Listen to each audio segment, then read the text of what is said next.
2 पर करने वाले पाकिस्तान के अरशद नदीम की। कल रात से ही सिर्फ भारत और पाकिस्तान ही नहीं बल्कि पूरी दुनिया में अरशद नदीम की चर्चा हो रही है।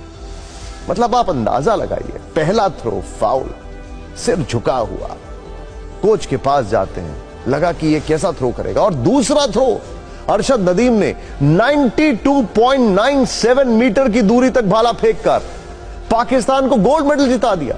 93 मान लीजिए। अब तक पाकिस्तानियों को भरोसा नहीं हो रहा था कि जिस ओलंपिक में पाकिस्तान ने अपने 7 खिलाड़ियों को भेजा था उनमें से एक खिलाड़ी पाकिस्तान के लिए गोल्ड मेडल ले आएगा। आपको शायद ये याद भी नहीं होगा कि आखिर पिछली बार पाकिस्तान ने ओलंपिक में गोल्ड मेडल कब जीता था।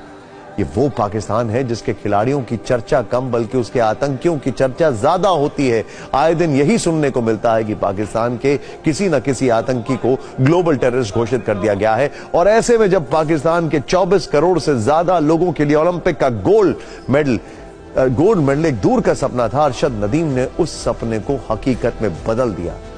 और ऐसे वक्त में अरशद नदीम की बॉडी लैंग्वेज और जो हम थोड़ी देर पहले लहजे की बात कर रहे थे, वो इतना ह्यूमिलिटी के साथ था कि उसने पूरे देश को, पूरी दुनिया को, हर एक को इंस्पायर कर दिया। अरशद नदीम ने पाकिस्तान के लिए जो सोना जीता है उसकी चमक के आगे पाकिस्तान के बड़े बड़े रिकॉर्ड फीके पड़ गए हैं।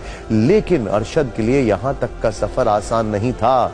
अरशद नदीम का परिवार पाकिस्तान के पंजाब प्रांत के मियां चानू गांव में रहता है। यह लाहौर से करीब 300 किलोमीटर दूर है।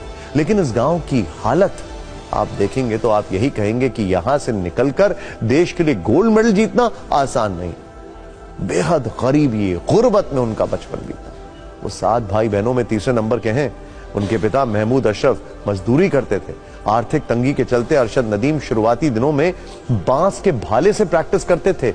यह भाला भी खराब हो चुका था। वो कई साल तक इंटरनेशनल लेवल का नया भाला भी नहीं खरीद सके।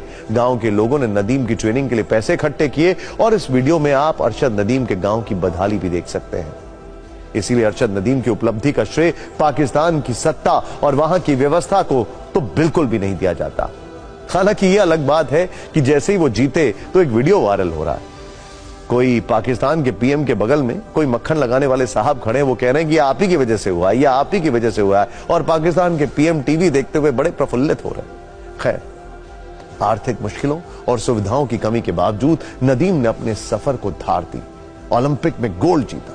अरशद नदीम ने पाकिस्तान को 32 साल के बाद ओलंपिक में मेडल दिलाया। पाकिस्तान को आखिरी मेडल वर्ष 1992 को ओलंपिक में मिला। अरशद नदीम ने 40 साल बाद पाकिस्तान को गोल्ड मेडल दिलाया। इससे पहले 1984 के ओलंपिक में हॉकी टीम ने पाकिस्तान के लिए गोल्ड जीता था। अरशद नदीम ने पाकिस्तान को ओलंपिक का पहला इंडिविजुअल व्यक्तिगत गोल्ड दिलवाया। इससे पहले पाकिस्तान को 2 व्यक्तिगत ब्रॉन्ज मेडल मिले हुए। अरशद नदीम की कामयाबी के पीछे वर्षों का संघर्ष है। उनकी मेहनत देखकर आपको अंदाजा हो जाएगा कि अरशद नदीम कैसे संघर्षों के ज्वालामुखी में तपकर सोने की तरह चमके हैं।